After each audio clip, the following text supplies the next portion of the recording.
สวัสดีครับนักสร้างทุกคนผมเกมเบคมิลเคยรู้สึกไหมครับว่าทำเกมยุคนี้มันไม่ใช่แค่คำถามว่าเกมเราจะสนุกไหมแต่มันกลายเป็นคำถามว่าเกมเราจะอยู่รอดในตลาดนี้ได้หรือเปล่าเพราะตอนนี้เกมออกใหม่เยอะขึ้นมากๆคู่แข่งก็เยอะขึ้นผู้เล่นมีตัวเลือกเยอะมากขึ้นแต่เวลาของผู้เล่นกลับมีเท่าเดิมและที่สำคัญคือการทำเกมใหญ่ไม่ได้แปลว่าจะชนะเสมอไปแล้วครับวันนี้ผมจะพาทุกคนมาดู5เทรนด์ใหญ่ของวงการเกมในปี2026จากรายงาน Unity Game Development Report รายงานนี้มีความน่าสนใจมากๆครับเพราะมันไม่ใช่แค่พูดในเรื่องของฝั่งเทคโนโลยีแต่มาพูดถึงวิธีที่ทำให้สตูดิโอเกมทั้งหลายนะครับสามารถเอาตัวรอดและปรับตัวในตลาดที่เปลี่ยนแปลงเร็วในยุคปัจจุบันได้ถ้าพร้อมกันแล้วนะครับเดี๋ยวเราไปรับชมรับฟังกันได้เลยขอเริ่มด้วยเทรนด์ที่1เกมเล็กกำลังกลายเป็นโอกาสใหญ่เทรนด์แรกนะครับชัดมากเลยก็คือสตูดิโอนะครับเริ่มมองเห็นโอกาสใหญ่ในเกมขนาดเล็กอาจจะฟังดูย้อนแย้งใช่ไหมครับเพราะสมัยก่อนนะครับเวลาพูดถึงความสำเร็จหลายคนอาจจะนึกถึงเกมใหญ่ระดับ Triple A กราฟิกอลังการระบบเยอะโลกใบใหญ่กว้างขวางคอนเทนต์มหาศาลแต่ในตลาดณตอนนี้นะครับการทำเกมใหญ่เกินไปอาจกลายเป็นความเสี่ยงสิ่งที่หลายสตูดิโอกำลังทำก็คือลดสโคปให้เล็กลงทำเกมให้เล็กลงแต่ทำให้ทุกอย่างนั้นมันคมขึ้นไม่ใช่แค่เล็กแบบลวกๆนะครับแต่เล็กแบบที่ว่ารู้ว่าหัวใจของเกมของเรานั้นคืออะไร Unity รายงานว่า 52%ของนักพัฒนาบอกว่าพวกเขาให้ความสำคัญกับโปรเจกต์ขนาดเล็กลงเพื่อช่วยลดความเสี่ยงและเวลาในการพัฒนาโปรเจกต์ Unity ลดลงจากค่ากลางที่ 91 ชั่วโมงในเดือนมกราคม 2022 เหลือ 21 ชั่วโมงในเดือนธันวาคม 2025 หรือลดลงกว่า 77%ตรงนี้ต้องเข้าใจก่อนนะครับว่า 21 ชั่วโมงในที่นี้ไม่ได้แปลว่าเกมทุกเกมควรทำให้เสร็จภายใน 21 ชั่วโมงแต่มันคือมีเดียนนะครับหรือค่ากลางของข้อมูลโปรเจกต์จำนวนมากใน Ecosystem ของ Unity มันเป็นตัวเลขที่บอกว่าโดยภาพรวมแล้วโปรเจกต์ Unity ถูกสร้างทดลองและ Iterate ได้เร็วขึ้นกว่าเดิมมากๆเพราะฉะนั้นสิ่งที่ Unity กำลังสะท้อนไม่ใช่ว่าทำเกมง่ายจนใช้เวลาแค่วันเดียวแต่คือ Workflow ของนักพัฒนากำลังเร็วขึ้นทีมงานสโคปงานได้เล็กลงและการทำโปรโตไทป์กำลังกลายเป็นส่วนสำคัญของการลดความเสี่ยงนั่นเองประเด็นนี้สำคัญมากนะครับสำหรับนักพัฒนาเกมอินดี้เพราะบางทีนะครับปัญหาของเราไม่ใช่ว่าเราทำน้อยเกินไปแต่เราอาจจะกำลังพยายามทำเยอะเกินไปเกมที่ประสบความสำเร็จในยุคนี้นะครับไม่จำเป็นต้องมีทุกระบบไม่จำเป็นต้องเล่นยาวถึง50ชั่วโมงไม่จำเป็นต้องมีฟีเจอร์ลิสต์ยาวเป็นหางว่าวแต่มันต้องตอบให้ได้ว่าผู้เล่นเข้ามาแล้วเขาจะได้รับประสบการณ์อะไรและประสบการณ์นั้นมันคมมากพอที่เขาจะจดจำได้และแชร์ต่อได้หรือเปล่าเพราะเกมเล็กนะครับที่มีแกนหลักสำคัญชัดมักสื่อสารง่ายกว่าพัฒนาได้เร็วกว่าทดสอบได้เร็วกว่าและ pivot ได้เร็วกว่าสามารถเปลี่ยนแปลงทิศทางได้เร็วกว่านั่นเองสำหรับนักสร้างนะครับข้อคิดสำหรับเทรนนี้คืออย่าเริ่มตั้งคำถามว่าเราจะใส่อะไรเพิ่มได้อีกไหมแต่ให้เริ่มจากคำถามว่าอะไรคือสิ่งที่ถ้าตัดออกแล้วเกมยังจะสนุกอยู่และอะไรคือสิ่งที่ถ้าไม่มีเกมนี้จะไม่ใช่เกมนี้อีกต่อไปนั่นแหละครับคือคอหลักสำคัญของเกมเราจริงๆเทรนที่2 AI ถูกใช้แบบระมัดระวังแต่จริงจังขึ้นเทรนที่2นะครับคือเรื่องของ AI แต่สิ่งที่น่าสนใจคือสตูดิโอไม่ได้ใช้ AI แบบสุ่ม4สุ่ม5หลายทีมไม่ได้บอกว่าเอา AI มาสร้างทุกอย่างแทนคนแต่เขาใช้ AI ในจุดที่ช่วยทีมให้ทำงานได้เร็วขึ้นโดยเฉพาะงานหลังบ้านเช่นอาจจะช่วยเขียนโค้ดช่วยดีบักช่วยจัด documentation จัดตัวเอกสารช่วยวางแผนช่วยวิเคราะห์ข้อมูลหรือช่วยให้ทีมสื่อสารกันได้เข้าใจเร็วขึ้น Unity ระบุว่านักพัฒนาที่ตอบแบบสำรวจการใช้ AI เพื่อช่วยงาน Coding มี 62%ใช้กับ Writing Narrative 44%และประโยชน์หลักที่เห็นก็คือเพิ่มประสิทธิภาพในการทำงาน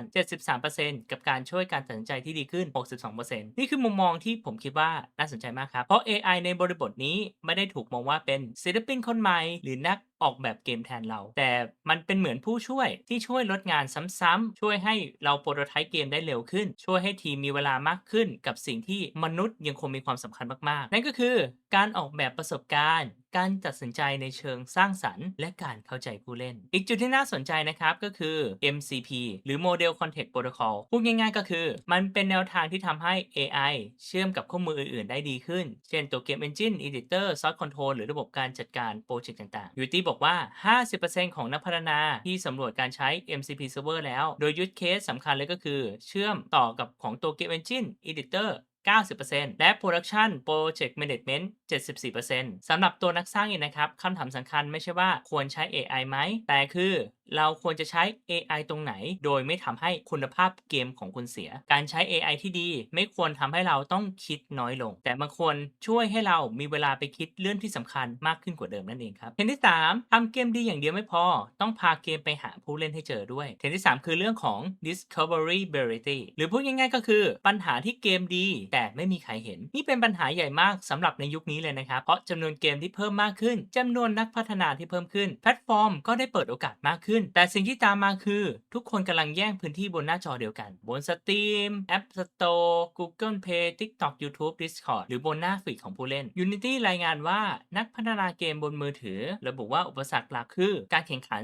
33% ค่า User Occupation 30% และ Discoverability 17% ในฝั่งสตูดิโอยังใช้แพลตฟอร์ม Analytics 90% และ Industry Research 73% เพื่อช่วยตัดสินใจข้อมูลเหล่านี้แปลว่าอะไรครับแปลว่าเกมยุคนี้ไม่ได้แข่งกันแค่ในตัวเกมแล้วแต่แข่งกันตั้งแต่ก่อนที่ผู้เล่นจะกดดาวน์โหลดด้วยซ้ำตั้งแต่ชื่อเกมภาพตัมเนลเทเลอร์ฮุกหรือหมัดเด็ดของเกมเราหน้าสโตร์คอมมูนิตี้ครีเอเตอร์เดโมอีเวนต์ต่างๆทุกอย่างคือส่วนหนึ่งของประสบการณ์แรกและประสบการณ์แรกเหล่านี้แหละครับผมอาจจะเกิดขึ้นก่อนที่ผู้เล่นจะได้เล่นเกมเราจริงๆด้วยซ้ำอีกเรื่องที่น่าสนใจครับคือ emerging market Beauty ระบุว่าอินเดียเป็นตลาดเกิดใหม่ที่น่าสนใจที่สุดในแบบสำรวจ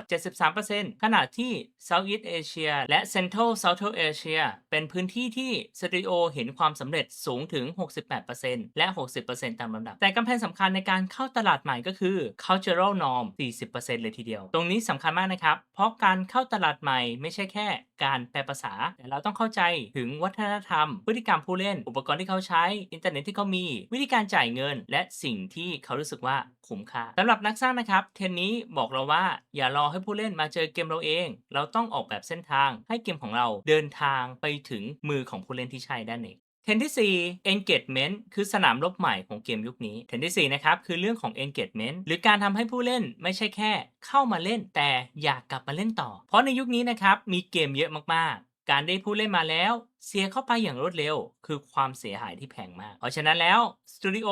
จึงควรให้ความสำคัญกับระบบที่ช่วยให้ผู้เล่นอยู่กับเกมเราได้นานขึ้นเช่น Multiplayer Cosplay Daily Reward Mission Leaderboard Live Operation และระบบแข่งขันต่างๆ Unity ระบุว่า 83% ของสตูดิโอที่สำรวจรองรับระบบออนไลน์มัลติเพลเยอร์และ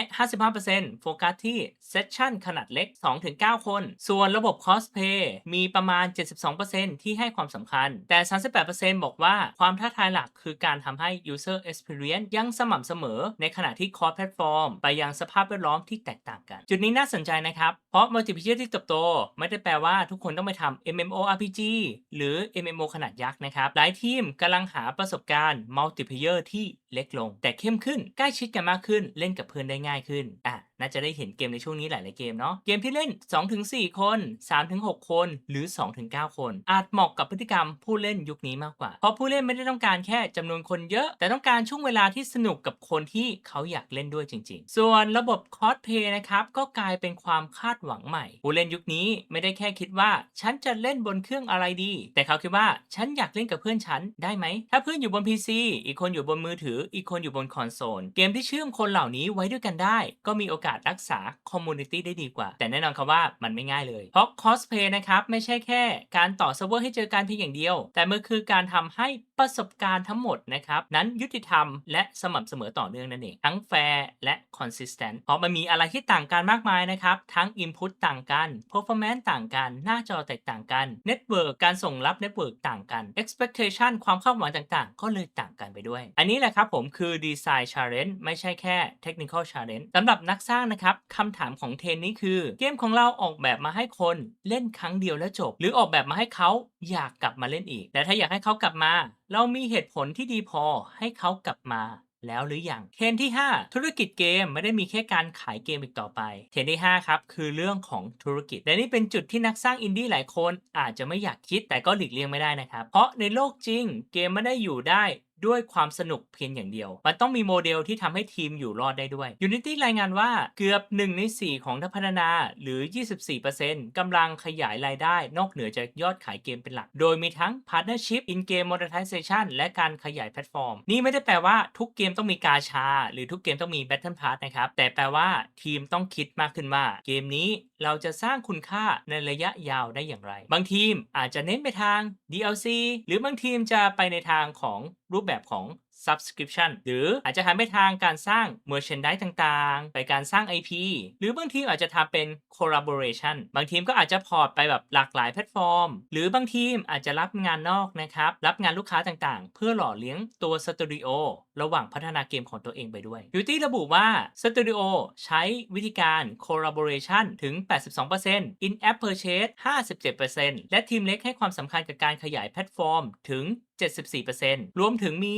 42% ที่ทดลองเกมหลายจอร์ราสิ่งที่ผมอยากเน้นชัดๆตรงนี้เลยนะครับผมก็คือการคิดเรื่องธุรกิจไม่ได้ทำให้ความเป็นศิลปินของเราหายไปในทางกลับกันเลยครับมันอาจเป็นสิ่งที่ทำให้เรามีโอกาสสร้างเกมต่อไปได้เรื่อยๆเพราะถ้าเราไม่เข้าใจรายได้ไม่เข้าใจต้นทุนไม่เข้าใจว่าทีมจะอยู่รอดได้อย่างไรไม่เข้าใจรันเวย์หรือว่าเงินที่มีจะพาทีมไปต่อได้อีกนานแค่ไหนสุดท้ายเกมที่เรารักอาจจะไปไม่ถึงมือผู้เล่นสำหรับนักสร้างนะครับเทรนนี้ไม่ได้บอกว่าให้เราทิ้งความฝันแต่มันบอกว่าความฝันของเราต้องมีโครงสร้างรองรับด้วย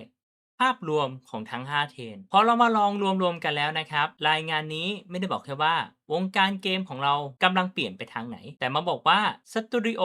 กำลังเอาตัวรอดยังไงเทรนทั้ง5นะครับถ้าเรามองเป็นภาพรวมแล้วนะครับมันเชื่อมโยงกันหมดเกมที่เล็กลงเพื่อลดความเสี่ยงใช้ AI เพื่อทำงานได้เร็วขึ้นใช้ Data และ Digital Platform เพื่อเข้าถึงผู้เล่นที่ใช้ Multiplayer Crossplay และ Live Operation เพื่อรักษาผู้เล่นให้อยู่กับเกมได้นานขึ้นและกระจายรายได้เพื่อให้ทีมอยู่รอดได้ในระยะยาว Unity สรุปไว้ค่อนข้างชัดเจนครับว่าความสำเร็จของเกมในยุคนี้ไม่ได้วัดจากตัวเลขรายได้หรือยอดดาวน์โหลดอย่างเดียวแต่มันเกี่ยวกับการเติบโตที่ยั่งยืนหรือ sustainable growth คือการโตในแบบที่ทีมยังอยู่รอดได้จริงเกี่ยวกับการปรับตัวให้ไวหรือ agile adaptation เมื่อผู้เล่นเปลี่ยนตลาดเปลี่ยนหรือข้อมูลบอกว่าแผนเดิมเริ่มไม่เวิร์กแล้วก็เกี่ยวกับ focus innovation การสร้างของใหม่แบบ refocus ไม่ใช่ใส่ทุกไอเดียลงไปในเกมแต่เลือกพัฒนาสิ่งที่ช่วยให้เกมนั้นแข็งแรงขึ้นจริงๆเพราะฉะนั้น AI การตลาดที่ขับเคลื่อนด้วยข้อมูลหรือ data driven marketing และ live operation การดูแลเกมหลังการเปิดให้เล่นแล้วอย่างอีเวนต์อัปเดตคอนเทนต์ใหม่และการบาลานซ์เกมทั้งหมดนี้กลายเป็นองค์ประกอบสำคัญของสตูดิโอที่ยืดหยุ่นปรับตัวได้และมีโอกาสอยู่รอดในระยะยาวได้มากขึ้นครับสำหรับผลแล้วนะครับแกนของรายงานนี้คือคำเดียวเลยครับผมก็คือ resilient หรือความสามารถในการยืนระยะไม่ใช่แค่การทำเกมให้เสร็จนะครับแต่ทำให้ทีมยังคงไปต่อได้ไม่ใช่แค่ลันส์เกมให้ได้แต่ต้องเรียนรู้หลังจากที่ลันส์เกมไปแล้วด้วยไม่ใช่แค่เกมนั้นมีไอเดียดีแต่เราต้องเปลี่ยนไอเดียนั้นนะครับให้เป็นเกมที่ผู้เล่นเจอเล่นและกลับมาเล่นซ้ำอีกได้ด้วย The Future